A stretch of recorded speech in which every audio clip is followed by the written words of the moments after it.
fakkeenya laaltee irratti gorfamu qabdi.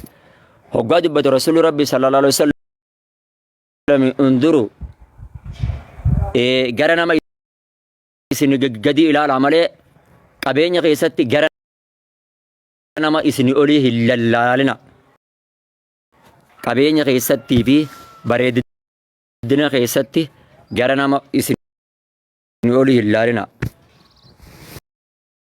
Gara nama isin gadi ilaalaa jiran Rasuulli Rabbi sallallahu alaihi wasallam ka harka hin qabne, ka ija hin qabne, intala dagartee bultiin ishii jalaa badde gara intala sanii ilaaluu qabda jiran Rasuulli Rabbi alaihi salaatu wassalaam. Namni arra hundi iyyu kun hundi hiriyaan tahanteetilleen wallahi suumni takkasii godhuu hin dandeessu. Oqsim wallahi siifan kakadha yaa obboleetti tiyya qaale yaa haadhoo tiyya dhaggeeffadhu dhaamsa kiyya kana hin tuffatin. Qarshii takkasii kennuu hin dandeessu wallahi hiriyaan ati irra jaalattus hamma feete jaalattullee waan abbaan mana keetii sii godhuu danda'u takka sii godhuu hin dandeessu. Oqteet yaa qaale tana qalama diimaadha sararii fuudhadhu waa takka illee sii godhuu hin danda'u jechuu barbaadeet waan abbaan mana keetii sii godhu hiriyaan tantee dhiisee ummaan tanteetii sii godhuu hin danda'u.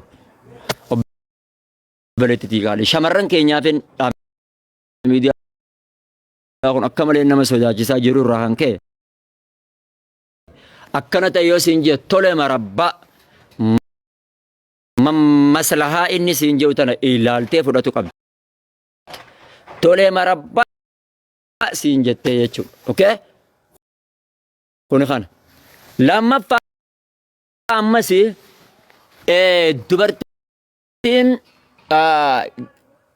dubartii jaarsa qabdu saayibdu dhaggeeffadhu obboleetti tiyya qaali. Yaa atiin gartee dubartii jaarsa qabdu saayibdu mee dhaggeeffadhu yaa obboleetti tiyya qaali. Atiin kun sammuu akkam qabda? Atiin kun maal taate? Obboleessa qabda, obboleettii qabda. Atiin kun tarii yoo jaarsa qabaatte jaarsa qabaatuu baattus ani hin beeku. Garuu immoo obboleettii tantee tana saayibtitti tantee tana ni jaalattaa miti waan bultii teessii bareechu yaa habiibti tiyya sin jaaladha. Jaalalata tantee tana akka jaalalti yaafi tantee addan baane hin booreyne je'ititi irraa if qusadhu geelee tantee tana. Ila wanni bultii namaa adda baasaa tokko kana atiin saayibtitti namaa ta'uuf taa jirtu. Atiin fuulduraaf illee saayibtitti namaa taa jirtu. Ishi yoo sababa keetiin jaarsa fi jaartii wal dhaban illee inimaa ati iccitii fakkeenyaaf yoo si jidduu jiraatee si fi ishii jidduu jiraatee waan fedhumaa hin taane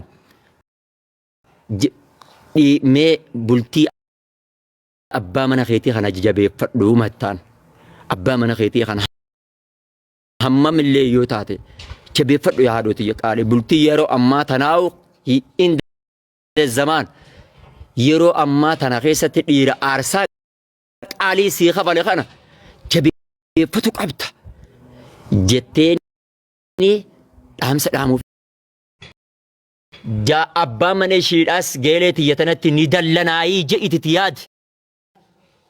Dhiiroo moo abbaan mana ishiidhaa saayibtittii tana bar akkamitti anaa kanallee na kabajuu akka danda'u yoo nanaan ishii gorse lakki akkanan taphadhutti hin taphatini lakki akkanan deemutti hin deemini lakki akkanan uffadhutti hin uffattini ati waan jaarsa qabdu jecha akka nama jaarsa qabuutitti hoggaa haasawitullee hoggaa dubbattullee hoggaa uffata uffattullee bareeddee uffattee taa'u qabda haadhoo tiyya qaali jetteeni dhaamsa dhaamuufi qabda geelee tantee saniif.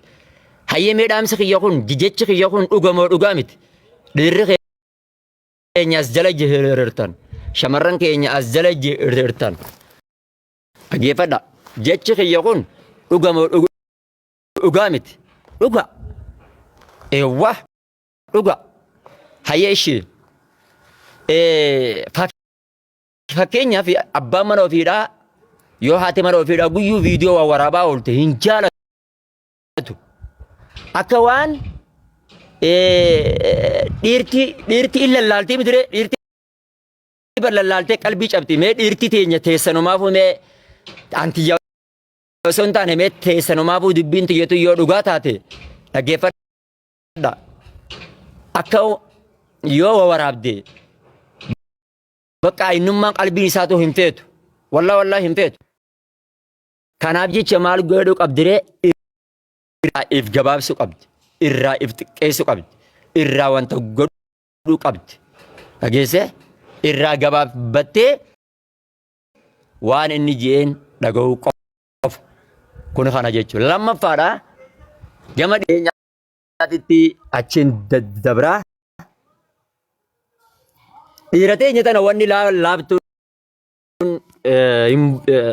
anamma garii namoonni garii suuraa tiyyata boo'ichaa suuraa gaafa ijoolleen mana hidhaatitti dhumte gaafa nan ijoolleen mana hidhaatitti dhumte feesbuuka kiyya deemtanii aniin kun beeytanii magaalaa Kombolchaatitti na gaafatu dandeessan aniin kun dhiira akkam akka ta'e qabsaawaadha beeka aniin kun gaafa jaaloon ajjeefame irraas kaasee beekadhaa ofiif naayyee jettan malee magaalaa Kombolchaa irraa irra guddaa nama hidhamee hatta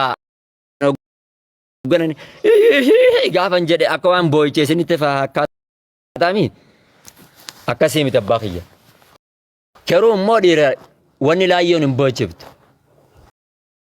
Wallaa wanni laayyoon hin boochiftu mee qalbii takkaan qabadha. Wanni laayyoon hin boochiftu takka wanni laaftuun hin boochiftu akkuma Oromoon jettee dhiira wanni laayyoon wanni laaftuun hin boochiftu jan dhiira jechuudha akkuma Oromoon jettetti wanni laayyoon hin boochiftu. Gaafa dubartii takka aarsaa kafaltee fi aarsaa barbaachisu gootee fi aarsaa barbaachisu kafaltee fi ila isin agarsiisuun danda'a na wajjin deemtan. Gaafa aarsaa barbaachisu kafaltee anama akka obboleessaatitti naaf yaadaadha wayin isin agarsiisu barbaada. Silaa isinillee dhimma waa'ee kanallee hin fidu hin agarsiisu. Garuu ilma namaa kanaatiitti sammuun isaanii iyyaan akka waan nama dantaa hin qabneetitti nama waa yaadu tokko ta'ee jiran. Anama jaalala qofarratti yaaduu miti. Ofii teessanii dhaabaadha. Waan biyya ormaa isin teessiseef waan biyya gartee hanga yaadaa jirtan ni beektan jechuu barbaadeet. Hageessanii isinin agarsiisa moo indiisa? Mee hangam takka yoo si taate hangam takka yoo si taate mee garaa hangam takka isin danda'a isin dhiirti biyya ormaa jirtan dhiirti teenya nan agarsiisa moo indiisa? Ishii yoo hin agarsiisin jettan indiisa. Eewwa maaliif jennaani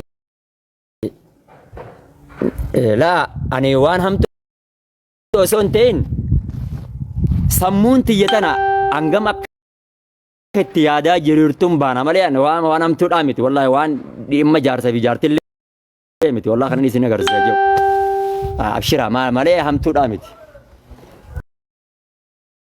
Eewwa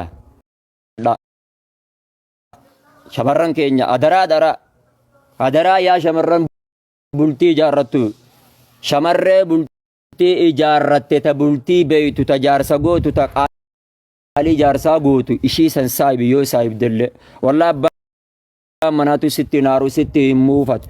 Shamarreen bultii ijaarrattee dhugumaan bultiin ishiidhaa bultii ishii keessatti rabbi sodaattu shamarree bakka lamatti bultii ijaarrattee jaarsa asiis jaarsa osoo taan nakaa irraa qabdu tana hiitee taan gartee osoo nakaa asii irraa qabdu taanii wajji deemtu haanii wajji galtu hin saayibin dhaamsa guddaadhaan siif dhaaman dhageeffadhu hadara hin saayibin nama san amma nuti ajandaa keessan kana dhiifneeti imama keenya waan biraarra jirra waan ta'eef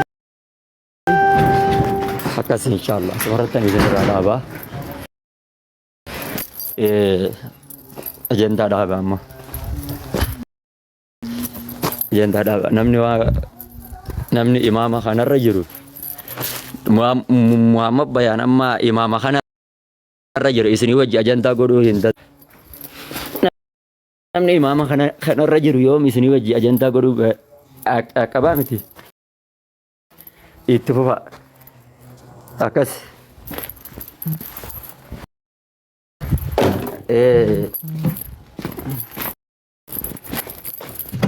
akkas gaafa abbaan mana keetii waan akkanaatiin biizii ta'ee waan akkanaatiin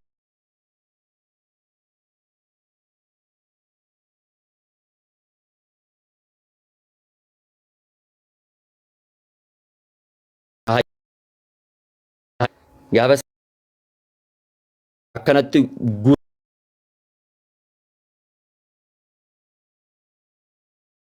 guutamte dubartiin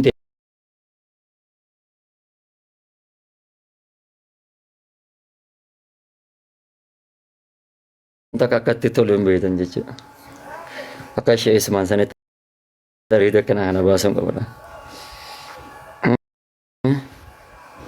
Inshaallah. Akkasani baay baay.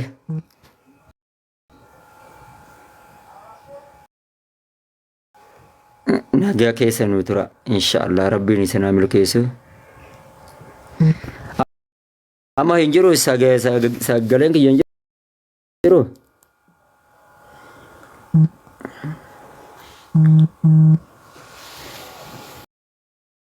Sagaleen kiyya amma hin jiru.